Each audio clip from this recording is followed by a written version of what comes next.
सबसे पहला सवाल सुधांशु त्रिवेदी, बहुत जल्दी से मेरा आपसे, क्या राम केवल एक कल्पना मात्र है? यदि राम कल्पना है तो राष्ट्रपिता महात्मा गांधी का राजनीतिक दर्शन राम राज्य का छलावा था? जवाब चाहिए। महात्मा गांधी की समाधि पर लिखा हुआ हे राम झूठ है क्या? दूसरी बात, अब भारत से थोड़ा बाहर आइए।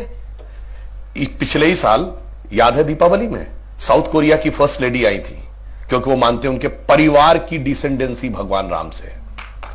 थाईलैंड का किंग टाइटल होल्ड करता है, किंग रामा द 9th। पूरे यूरोप में हरे राम हरे कृष्णा मूवमेंट चलता है, ये कोई भारत ने नहीं चलाया।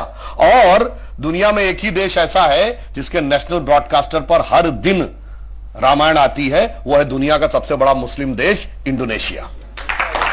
ठीक, और आप जाइए बाली जाइए, इतनी बड़ी वहां पे मूर्तियां नजर आती हैं राम लक्ष्मण और उनकी वो। और रावण का देश Sri Lanka, officially government of Sri Lanka कहती है लिखित में कि राम थे और राम के ये ऐतिहासिक स्थल हैं, मगर दुर्भाग्य कि राम का देश भारत आज इस बात पे बहस करता है कि ये नहीं है। अब मैं एक और वैज्ञानिक बात कहता हूं, सारी चीजों के बारे में तो टेक्नोलॉजी बदलती रहती है, नई नई चीजें आती रहती। पहले रडार मैपिंग नहीं थी, आर्कियोलॉजिकल एक्सकवेशन नहीं था, अंदाजे किया जाता था, अब मैपिंग के थ्रू किया जाता है। मैं पूछना चाहता हूं, साइंस एंड टेक्नोलॉजी में सबसे बड़ी थ्योरी आइंस्टीन ने रिलेटिविटी की थ्योरी दी, जिसमें उसने कहा यह दुनिया सिर्फ स्पेस नहीं है, टाइम एंड स्पेस फॉर्म है। मैं आपसे पूछना चाहता हूं, टाइम का सबसे एक्यूरेट पैरामीटर क्या हो सकता है? आप कहेंगे 5 बजे है, तो 5 तो दिल्ली में बजे ना, लंदन में तो कुछ और बजा होगा, इसलिए ग्रीनिच मीन टाइम है जो सारी दुनिया पे लागू है। अगर आपसे पूछूं टाइम का एब्सोल्यूट पैरामीटर क्या है जो दुनिया में यहां पर छोड़िए, धरती पे, मंगल पे, बृहस्पति पे, किसी पॉइंट ऑफ सोलर सिस्टम पे लागू हो, it is only the relative motion position of the planet. और भगवान राम के रिलेटिव मोशन ऑफ प्लैनेट यानी एग्जैक्ट टाइम लिखा है। क्या कर्क राशि में गुरु था, कर्क राशि में चंद्रमा था, पुष्य नक्षत्र था, मकर राशि में मंगल था, और जब नासा ने प्लैनेटोरियम सॉफ्टवेयर में डाला तो डेट तक निकल आई कि 7000 कितने सौ बीसी से पहले यह हुआ था। अब इसके बाद भी अगर इनको कोई सबूत चाहिए तो मैं एक बात कहना चाहता हूं, दुनिया में 4-5 बड़े रिलीजन हैं, अगर रिलीजन माने को तो क्रिश्चियनिटी, इस्लाम, ज्यूस, हिंदू और बुद्धिस्ट। बताइए कोई और ऐसा धर्म है जिसके भगवान के बारे में कहा जाता हो सबूत लाओ ये हुए थे कि नहीं हुए थे, या इनसे पूछो।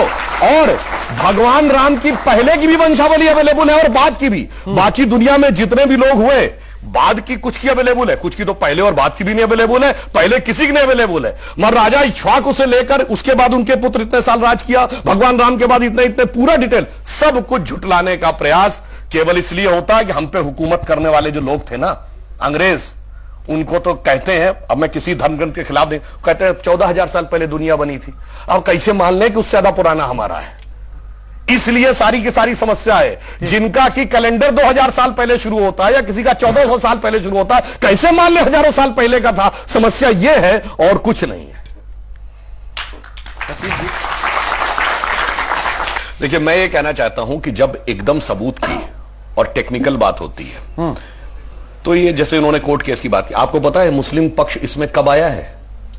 जब भी कोई जमीन का विवाद होता है तो उसकी एक लिमिट होती है 12 साल। अगर 12 साल तक आप नहीं कोई कोर्ट में मुकदमा दायर करते हैं तो वो आउटडेटेड मान लिया जाता है। 1949 दिसंबर में मूर्तियां प्रकट हुई और जब पूजा शुरू हुई, ये जानते केस कब आया? दिसंबर 1961, जब 11 दिन रह गए थे वो 12 साल की मियाद खत्म होने में। इसका मतलब पहले 11 साल तक कोई समस्या नहीं थी, 12 साल तक, अचानक वो 61 में पैदा हो गई। इससे साफ समझ में आता है कि, और दूसरा मैं एक यथार्थ बताना चाहता हूं, जब मुकदमा कोर्ट में चला है ना, तो कोर्ट ने यह परमिशन किया था कि दोनों पक्ष अपने अपने तरफ के इतिहासकारों को ला सकते हैं। जो बाबरी मस्जिद एक्शन कमेटी या सुन्नी वक्फ बोर्ड की तरफ से इतिहासकार गए सब वही जेएनयू ब्रांड थे, R S Sharma, D N Jha और वगैरह वगैरह। मगर उन्होंने एक बड़ी मजेदार बात कही। कोर्ट ने पूछा कि आप में से आर्कियोलॉजिस्ट कौन है, क्योंकि आप बोलते हैं जो खुदाई होती है उसका विशेषज्ञ। पांचों ने स्पष्ट किया कि आर्कियोलॉजी वो नहीं जानते। दूसरा प्रश्न पूछा गया, दूसरा प्रश्न यह था कि सारे डॉक्यूमेंट 2 ही भाषाओं में लिखे, संस्कृत और फारसी। दोनों ने बाकायदा लिख के दिया, ना वो संस्कृत जानते हैं ना वो फारसी जानते हैं, यानी ना खुदाई जानते हैं ना पढ़ाई जानते हैं, और उसके बावजूद सारी खुदाई जानते हैं। अब हमारी तरफ से जो थे, मैं ईमानदारी से बता रहा हूं, मैं व्यक्तिगत रूप से उन लोगों को जानता हूं। डॉक्टर हर्ष नारायण फारसी भी जानते थे और संस्कृत भी जानते थे, देवेंद्र स्वरूप अग्रवाल, ग्रोवर साहब, एसपी गुप्ता, ये लोग आर्कियोलॉजिस्ट भी थे। तो हमारी तरफ से अकाट्य प्रमाण लिंग्विस्टिक भी रखे गए, यानी लिटरेरी एविडेंस और आर्कियोलॉजिकल एविडेंस। जब इनसे कहा गया, पहले इन्होंने कहा जी वहां पर तो कुछ नहीं था, पहले मस्जिद बनी, पहले ही मस्जिद बनी थी। अब जब नीचे निकल आया स्ट्रक्चर, कहते नहीं जो ईदगाह के ऊपर मस्जिद बनाई गई थी, क्योंकि अब नीचे स्ट्रक्चर निकल आया। अब जब स्ट्रक्चर में निकल आए 72 खंबे, नहीं जी ये तो सब गलत है, ये राम का मंदिर नहीं है। मैं एक बात और कहना चाहता हूं, अगर बहस यहीं से शुरू हुई होती जमीनी विवाद से तो कोई बात, जब ये मामला उठा था, आज की पीढ़ी को तो याद नहीं होगा, 89-90 में जानते यहां थोड़ी शुरू हुआ था भगवान राम। कहते राम थे कि नहीं, अयोध्या ये थी ही नहीं, हुए थे तो पहले साबित करो, और हुए थे तो यहां साबित करो। और प्रतिक्रिया कब आई थी, आजकल फिर उससे कनेक्शन है। शाबानो केस में भारत की सरकार ने एक निर्णय लिया कि धार्मिक मामले में रत्ती भर भी हस्तक्षेप नहीं करेंगे, क्योंकि धार्मिक मामले का पूरा सम्मान करती है सरकार, ये आस्था से चलेगा।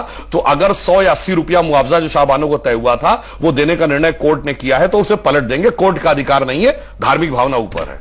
और एक साल बाद कहते हैं कि हमारे भगवान कहां पैदा हुए, तो कोर्ट में प्रूफ करना पड़ेगा, और अयोध्या में नहीं इसी जगह में पैदा हुए ये प्रूफ करना पड़ेगा। ये जो इतना बड़ा अंतर जब दिखाई पड़ता है तब इस प्रकार की प्रक्रिया आती है। और एक बात जो विजय शंकर तिवारी जी ने, सबसे पुराना जो इंसिडेंट जानते क्या है, 1858 में अयोध्या की कोतवाली में मुकदमा दर्ज है कि कई 100 निहंग आए, गुरु गोविंद सिंह जी का नाम लेते हुए उन्होंने कब्जा कर लिया है और चारों तरफ उस दीवालों पर राम राम लिख दिया है। ये शीतला प्रसाद दुबे थानेदार ने अपनी तहरीर में लिखा, अंग्रेजों के जमाने में लिखा, क्या लिखा है, कहां कब्जा कर लिया, मस्जिद जन्म स्थान। अब भैया किसका जन्म स्थान था मस्जिद, वो बता दीजिए। मीर बाकी के पत्थर पे लिखा फरिश्ते के उतरने की जगह, इस्लामी मान्यताओं के अनुसार कौन सा फरिश्ता उतरा था वो बता दीजिए। सुनिए, ये तो आप 1992 कर रहे हैं, ये 1976 में 8 खंबे नीचे खुदाई में निकल रहे थे, ये आर्कियोलॉजिकल सर्वे की रिपोर्ट में है। और ये बताने वाला के मोहम्मद है, वो किसने ला के रखे थे, इंदिरा गांधी रखी थी क्या, बताइए ना। अब मैं एक और बात पूछता हूँ, सुनिए एक सवाल, बच्चा सवाल, जी एक बात जरूर कहना चाहूंगा। ये जो दलित दुकानदारी की बात कही गई है, दुकानदारी क्या होती है बताता हूं। दलितों के जितने बड़े नेता पिछले 100 साल में हुए, पेरियार जिनका नाम था ईवी रामास्वामी नायकर, उसके बाद डॉक्टर अंबेडकर जिन्होंने जो साइन किए भीमराव रामजी अंबेडकर, उसके बाद बाबू जगजीवन राम, उसके बाद काशी राम, और उसके बाद क्षेत्रीय नेताओं में रामविलास पासवान और उदित राज जिनका नाम है रामराज। अरे राम को जितना आत्मसात दलितों ने किया उतना तो मैं ईमानदारी से कहता हूं ऊंची जातियों ने नहीं किया।